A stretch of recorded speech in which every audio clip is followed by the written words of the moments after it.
Hi. It is week 24, and we're talking about religion this week. Um, okay, so this is kind of a hard one for me because I'm not really too opinionated on religion. I really follow a strict to each their own. Um, so I'll give you a little bit of a background on me first. We'll start with my parents. My dad was raised in a devout Catholic household, but as soon as he was able to make his own decision on religion, he left the Catholic Church and sort of went on a spiritual hiatus, so to speak.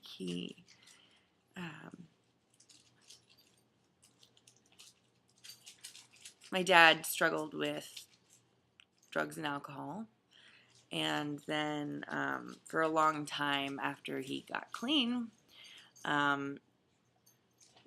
sort of let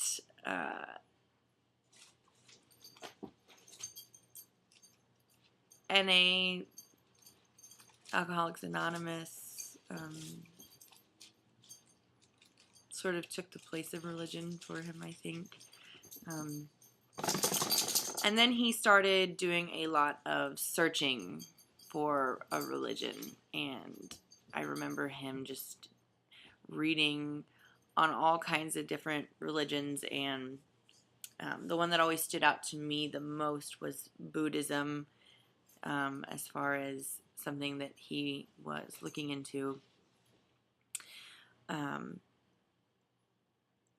My mom was raised a Methodist, but she sort of has jumped around a little bit out of the Methodist church.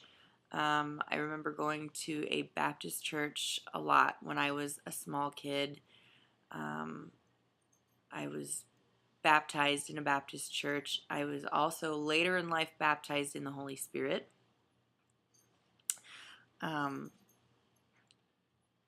And then we started going to a church called Living Faith Christian Church in Northridge, California.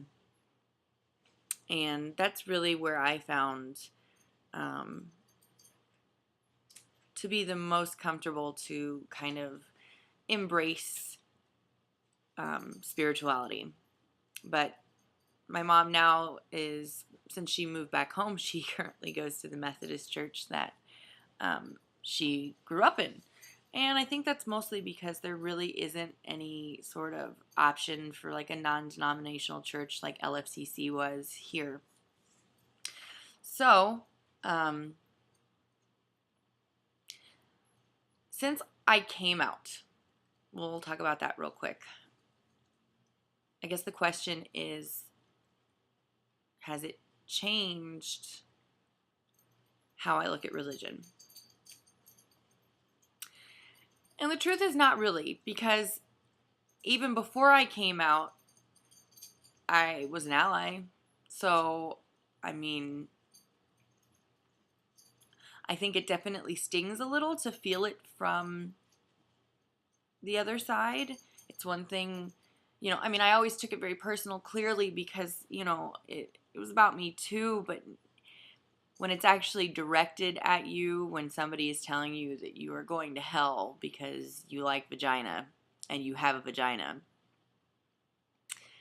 that can be really insulting. It's like, excuse me, I'm going to hell for that, but you're not going to hell for fucking a goat. Cool. Awesome. Good to know. No, I definitely I have some issues. I do. I have some real issues with organized religion. But when it comes to faith, I definitely have it. I believe that there is a higher power. I don't know who's right, but I definitely have it. I have faith, and I have experienced things that I can't deny. I have experienced things that I cannot explain. And I don't want to disregard those things. But organized religion is not for me.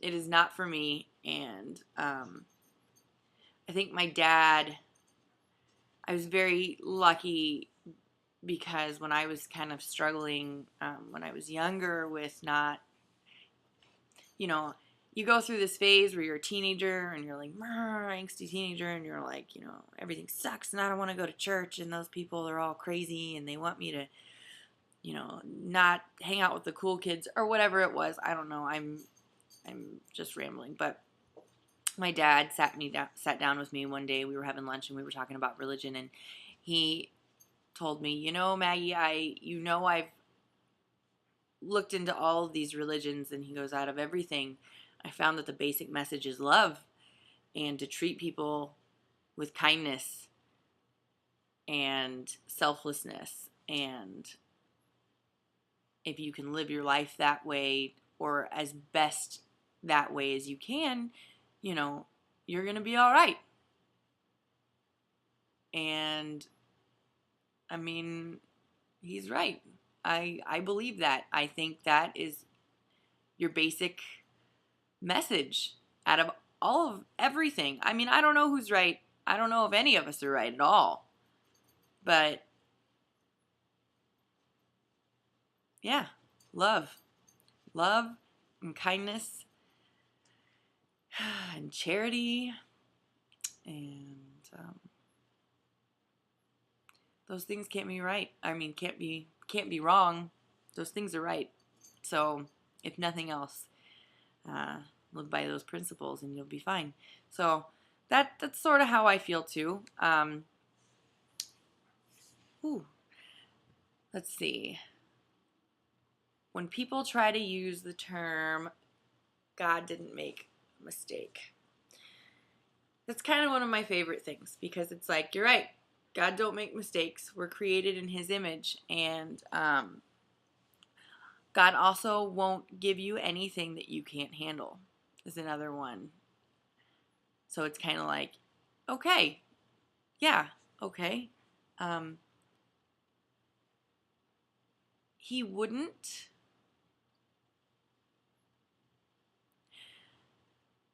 Let's see, how can I put this best? My counter to that is, God don't make mistakes. And I say, you're right.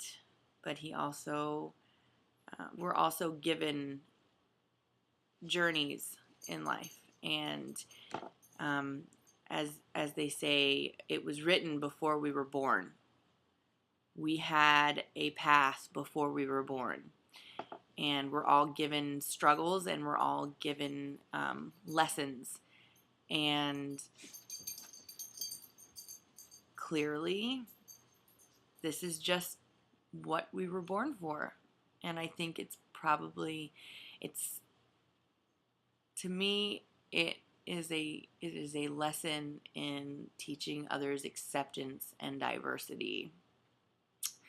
And you know, my partner has said to me that he's lucky that he's gotten to experience both.